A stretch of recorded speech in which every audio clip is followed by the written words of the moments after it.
Hi, I'm Skip Horween, president of Horween Leather. Founded in Chicago in 1905, Horween Leather Company was founded by my great-grandfather, Isidore Horween, who had come to this country from Russia. And our original product was shell cordovan. And the shell cordovan at the time was used for sharpening razors.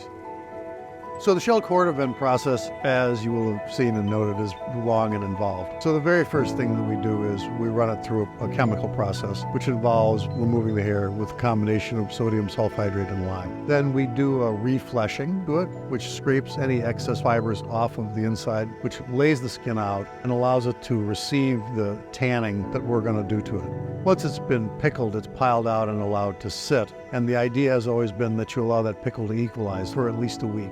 From there, it gets, we call it tacked in. The butts are actually nailed onto sticks, which are then lowered into tanning vats. The tanning solutions are actually from recipes that were my great-grandfather's. We buy the component tree barks, and we have 2 large cooking tanks. We actually cook those tanning liquors here for a combination of uniformity, because we feel we can be very uniform with it, and the fact that this is sort of the secret sauce, and nobody really needs to know exactly what we're doing. Most tanning today is done in 24 to 48 hours, and for us, this vegetable tanning takes place in 2 different steps, 30 days at a time, twice. So we've got a solution that we've created, and we're putting the leather into the solution, and it's absorbing, and we're strengthening that solution during the whole time that it's in there.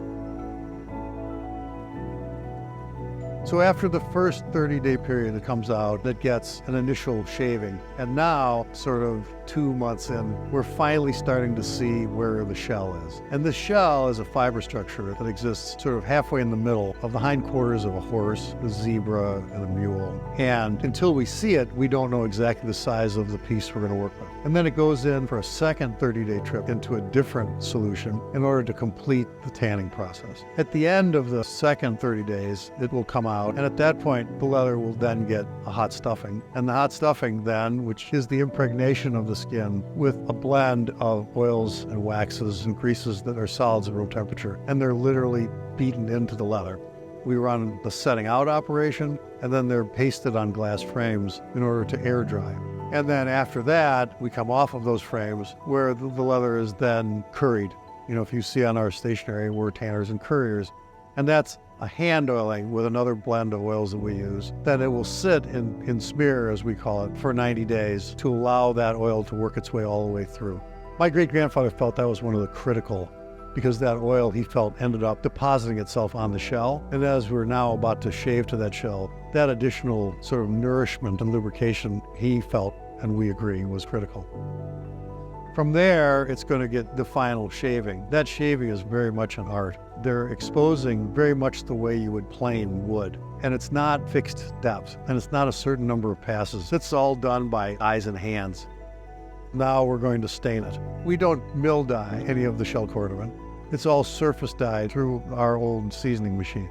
And post-glazing, we give it 1 more ironing, and then it comes downstairs to us for final grading. It ends up in a piece of footwear that we can all be proud of.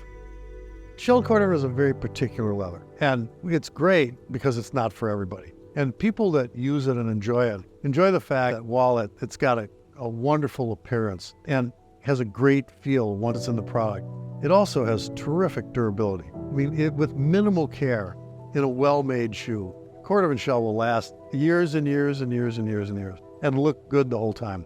I mean, you'll get sick of it before you wear it out. I mean, it really acquires that patina from what you do with it and to it, which we keep thinking about. It's like a little mini journal of your journey, all of those experiences that you get to have it look and feel the way it does when you're done with it.